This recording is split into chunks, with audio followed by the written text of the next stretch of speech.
की वॉइस होती है, एक एक्टिव और दूसरी पैसिव।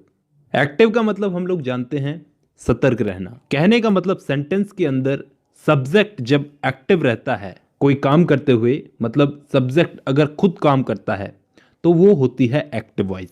जैसे Mukesh writes a letter, Mukesh letter लिखता है तो मुकेश यहां पर एक्टिव है, मुकेश खुद लेटर लिख रहा है।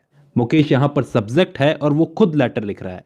अब दोस्तों इसी को अगर हम लोग पैसिव वॉइस में बदलें तो कैसे बदलेंगे? A letter is written by Mukesh, एक लेटर मुकेश के द्वारा लिखा जा रहा है। अब अगर हम हिंदी में देखें या इंग्लिश में देखें, दोनों में बात वही है, बात कुछ बदली नहीं है।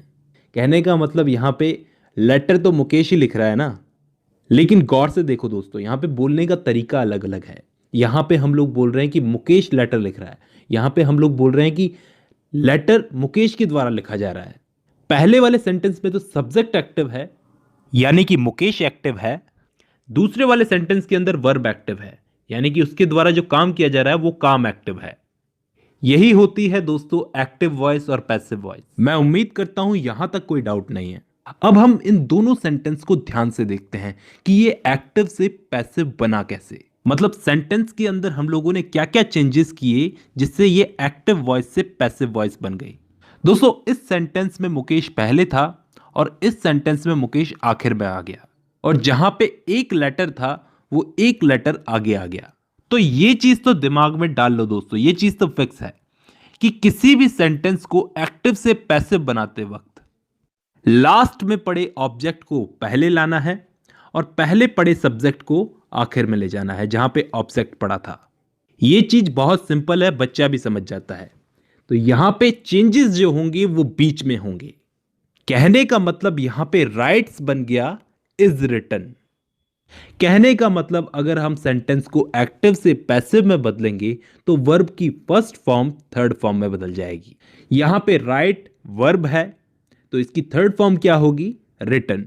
दोस्तों किसी भी सेंटेंस को हम लोग एक्टिव से पैसिव में बदलते हैं तो एक चीज और है जो यहां पे जुड़ती है, वो है ये बाय।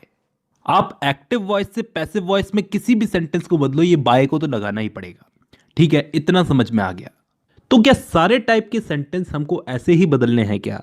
मतलब सेंटेंस हमें पास्ट में दे दिया जाए, फ्यूचर में दे दिया जाए, सेंटेंस कंटिन्यू हो, तो ऐसे सेंटेंसेस को हम लोग कैसे बदलेंगे वो भी मैं आपको सिखा देता हूं। अब हम लोग कुछ सेंटेंसेस को बदल करके देखते हैं, हमको सब समझ में आ जाएगा।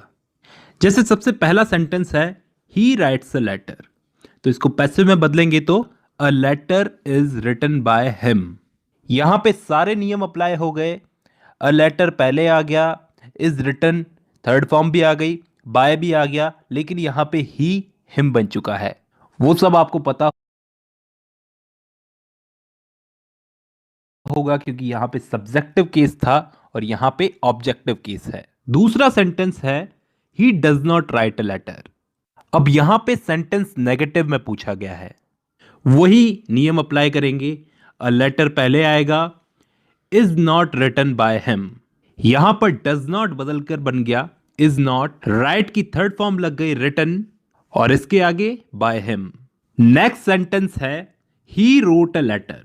अब यहां पे हमें सेंटेंस में क्या चेंज दिख रहा है कि यहां पे सेंटेंस पास्ट में पूछा गया है कि उसने लेटर लिखा। अब वही नियम हम लोग लगाएंगे, a letter was written by him. यहां पे दोस्तों वाज क्यों आया? क्योंकि यहां पे वर्ब की सेकंड फॉर्म थी।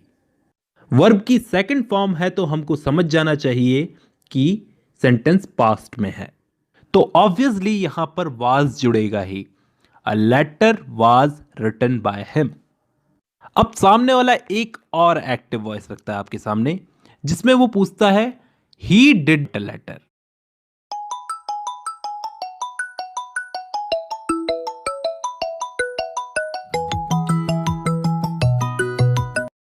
मतलब यहां पे उसने नेगेटिव में पूछा है तो अब नेगेटिव में ही इसको जवाब देना पड़ेगा। करना कुछ नहीं है, हमको नॉट लगा देना है। Was not written by him. अगर यही चीज हमसे कोई फ्यूचर में पूछे, फ्यूचर एक्टिव वॉइस में पूछे he will write a letter, कि वो एक लेटर लिखेगा, इसको पैसिव वॉइस में बदलो। इसमें भी दोस्तों कुछ चेंज नहीं होगा, बस विल के आगे बी लग जाएगा, बाकी सारे नियम अप्लाई करेंगे। A letter will be written by him. अब दोस्तों यही चीज उसने प्रेजेंट कंटिन्यूअस में पूछ ली, मतलब he is writing a letter. इसको बदलो पैसिव वॉइस में। इसमें भी करना कुछ नहीं है, इसमें बीइंग जोड़ देना है। A letter is being written by him. अब यही सेंटेंस